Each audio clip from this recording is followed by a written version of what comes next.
வச்சுக்க. ஜெய் யாரு எடுத்துட்டு ஓடிடு.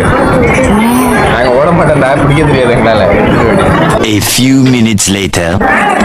ஏய் வாங்கண்ணா, பஸ்ல ஏறிடுவோண்ணா, வாங்கண்ணா. மாறுண்ணே, இங்க வேற பின்னாடியே நிக்கிறது.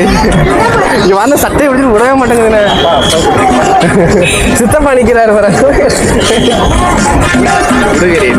ஆமா, நாளை பிடிச்சிட்டு வரேன் விடுங்க. வாங்கண்ணே, என்னண்ணே ஏய் நீ பண்ணிட்ட வேலைடா எல்லாம். இங்க வர எத்தனை பேர் சுத்திட்டு இருக்காங்க வருமா. நான் வந்து கொத்தனார் தான், இவர் தான் மேஸ்திரி, இவருக்கு தான் படம் கான்ட்ராக்ட் கொடுத்துருக்கேன் 2 கோடி ரூபாய்க்கு. கொத்தனாரு, நான் மேஸ்திரி. இத்தனை பேர் உட்காந்துருக்காங்களா, ஏன் எங்கள்கிட்ட மட்டும் கேட்குற? நெத்தியில எழுதி வச்சிருக்கான். என்னமோ கொடுத்து கடன் வச்சு வட்டி வட்டி கேட்கறாங்களே, கேட்டுக்கிட்டு இருக்கு. காசு கொடுத்து காசு. நானும் 2 பேரும் தாப்பா நினைச்சேன். ஆனா இங்க நிக்கிறவங்க பூரா எங்க ஊருக்காரன்னு தெரியாம போச்சுப்பா.